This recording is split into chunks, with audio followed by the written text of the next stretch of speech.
I'm Steve Garnett. I'm the chairman of Salesforce.com in Europe.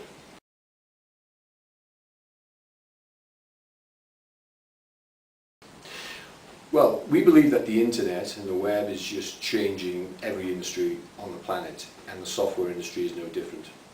And Salesforce.com was set up with a very, very simple idea.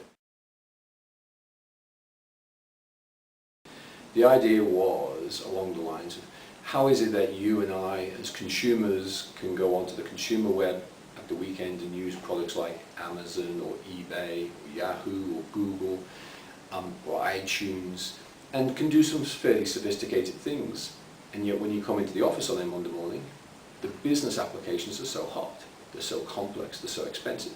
Let me give you an example. You or I can go on to, let's say, Amazon, and we can order a digital camera.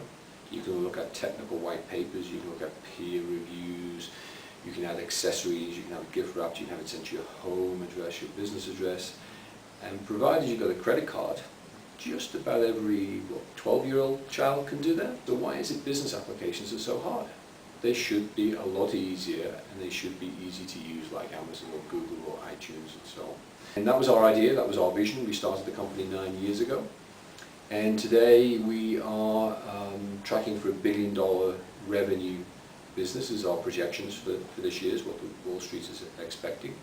We're growing at 53% revenue growth for 43,000 customers. And this is just incredible at the enterprise and at the small business. Traditional software, if you were a big company, you bought SAP or Oracle. And if you're a small company, you might buy Microsoft or Sage or Act. But the internet destroys that model. We can sell to small customers and we can sell to large customers. So when people say to us, where our customers come from, typically a third of the customers are very small, 5 users, 10 users, 20 users. A third of them are medium-sized companies, 100 users, 200 users. And a third of them are the world's largest enterprises. So Cisco Systems with 30,000 users, Citibank with 35,000 users, MySys with 50,000 users, Dell with 25,000 users, and on and on and on.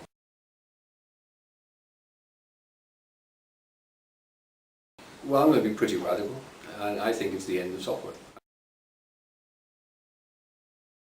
I think the traditional software model that we've seen, where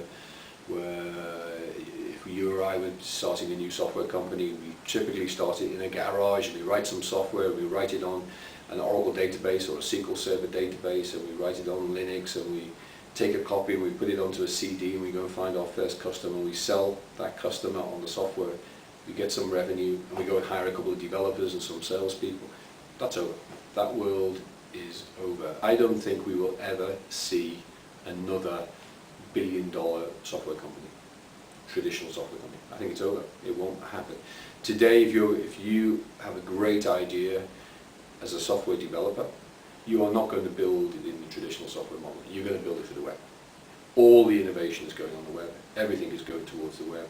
All of Silicon Valley's the venture capital funds are all going into startups who exploit the web as the platform.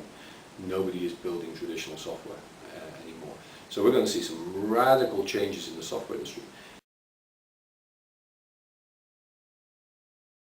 However, the incumbent players in the software industry, the big players who you know as well as I do, the Oracles and the Microsofts and the SAPs, they don't want the world to change. They want the world back the way it was in 1995, because that's where they built their dominance in the client-server architecture.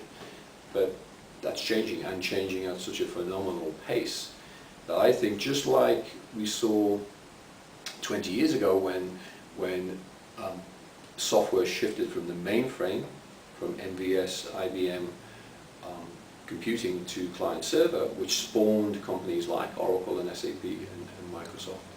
And many of the companies who were dominant on the IBM mainframe, McCormick and Dodge, MSA, Walker, they all disappeared because they failed to make the transition from their existing revenue streams to a new line of business.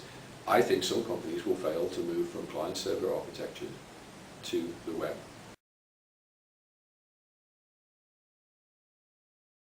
CRM was an incredibly crowded software market. So how is it that Salesforce can come along and create such a huge hole in the side of that marketplace in a handful of years? So the concept of Force.com is, if we can do that in CRM, what about all the other application spaces that customers need and want?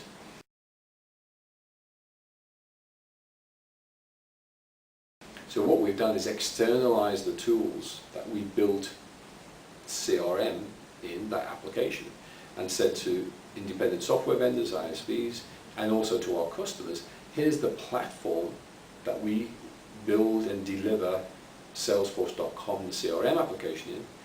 Why don't you, Mr. Customer, Ms. Customer, build some of the applications, the other applications that you need to run your business, and make them pervasive on the web, have them running on mobile devices, and all the benefits, 99.9% uptime, simple subscription models, all the benefits that you get from Salesforce for all those other application areas. So the concept of platform as a service is that customers and ISVs can build the next generation of applications on our platform. We will run all the complexity, all the infrastructure, which allows the companies to innovate and focus on new business applications that drive their business. More and more businesses are being under pressure to be innovative. That can be done with software as a service, where somebody else manages the complexity and the infrastructure. You deliver a service for a fee.